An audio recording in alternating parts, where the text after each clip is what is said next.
Assalamualaikum warahmatullahi wabarakatuh. Saya Emilia Pratiwi akan menerangkan tentang koreksi fiskal. Di sini saya juga bersama teman-teman saya yaitu Febri Eko Widianto, Inayatul Mufidah, dan Lucy Jumaiyah. Untuk materi yang akan kita bahas yaitu pengertian dan tujuan adanya koreksi fiskal, akun-akun yang perlu dikoreksi fiskal, perbedaan koreksi fiskal positif dan negatif, contoh pengaplikasian koreksi fiskal. Materi yang pertama yaitu pengertian koreksi fiskal.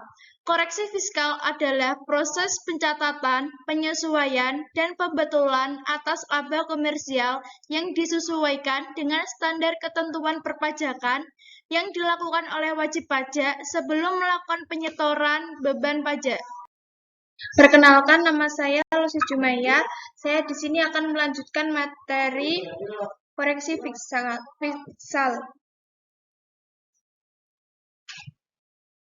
Akun-akun yang perlu dikoreksi fiskal. Yang pertama yaitu ada akun pendapatan atau premi asuransi, kesehatan, perhitungan pajak, PPh, dan sebagainya. Yang kedua yaitu ada akun beban atau biaya. Perbedaan konsep dalam menilai biaya-biaya operasional dan non-operasional perusahaan, cadangan kerugian piutang, beban pajak, beban penyusutan, dividen, dan sebagainya. Untuk materi selanjutnya, ada koreksi fiskal positif dan koreksi fiskal negatif.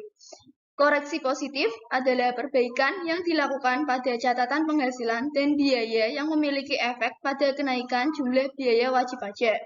Sedangkan koreksi fiskal negatif adalah perbaikan yang dilakukan dan hasilnya mengurangi jumlah biaya pajak, sehingga beban pajak pun menjadi lebih ringan. Perbedaan koreksi fiskal positif dan koreksi fiskal negatif. Kalau koreksi fiskal positif biasanya terjadi karena biaya-biaya yang tidak diperkenankan oleh pajak sesuai dengan yang diatur dalam pasal 9 UU PPh. Sedangkan koreksi fiskal negatif akan menyebabkan laba kena pajak berkurang atau pengurangan PPh terutang. Hal ini dikarenakan biaya komersial yang lebih dibanding biaya fiskal. Selanjutnya ada contoh koreksi fiskal. Koreksi positif. Contoh fiskal positif yaitu sanksi administrasi berupa denda, harta hibahan, bantuan, sumbangan, dan lain-lain. Untuk koreksi negatif, jenis koreksi fiskal negatif yaitu penghasilan dikenakan PPh final dan penghasilan bukan objek pajak. Selanjutnya, saya Febri Eko Widianto akan menerangkan tentang pengaplikasian koreksi fiskal. Di sini sudah ada contoh soal dan contoh tabel koreksi fiskalnya yang kita buat contoh saja. Misal, dalam komersial, penjualan bersih dan harga pokok penjualan adalah sekian. Anggap saja ini tidak ada koreksi, sehingga di laba rugi fiskal tetap ditulis sama dengan laporan komersial. Walaupun nanti sesungguhnya di penerapannya yang asli itu ada penjualan, ada koreksi. Tapi ini buat contoh saja. Selanjutnya, kita lihat di informasi keuangan. Di sini ada informasi keuangan kendaraan kelompok 2 dengan harga perolehan 500 juta disusunkan selama 5 tahun menggunakan metode garis lurus dengan beban penyusutan 100 juta per tahun. Menurut fiskal, kendaraan tersebut harus sedangkan kita tahu sendiri menurut fiskal, kendaraan kelompok 2 itu harus disusutkan 8 tahun. Sehingga di sini untuk beban penyusutan ada koreksi sebesar 37.500.000 agar laba rugi fiskalnya itu menjadi 62.500.000.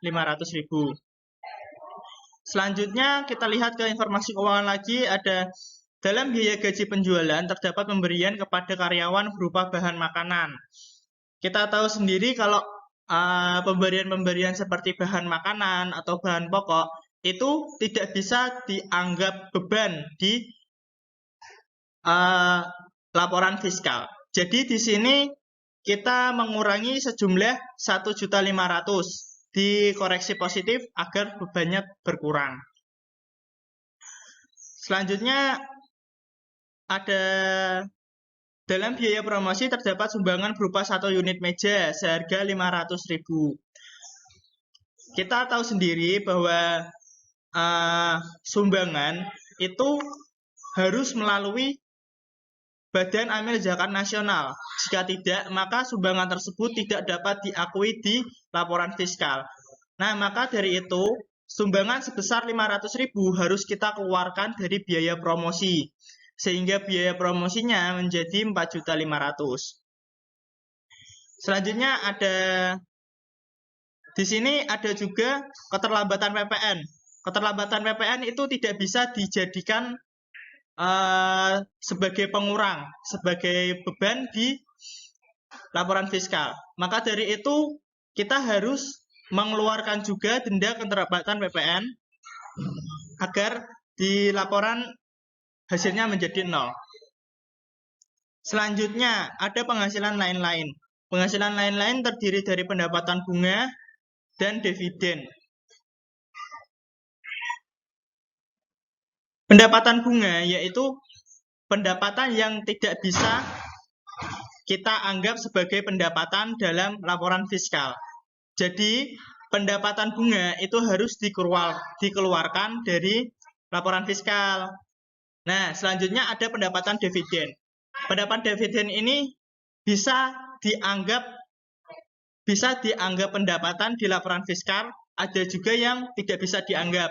Syaratnya adalah jika kepemilikan saham ke PT yang diberikan saham itu tidak lebih dari 25%, sekitar 25%. Jika 25% lebih, maka pendapatan dividen tidak bisa dianggap sebagai pendapatan.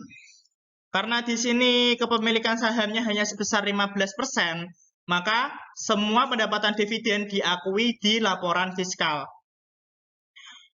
Semuanya dijumlah sehingga kita mendapatkan selisih antara komersial dan fiskal yaitu sebesar 41.500.000. Bisa dilihat laba rugi sebelum pajaknya di komersial yaitu 17.450.000 dan di laba rugi fiskal 17.491.500.000.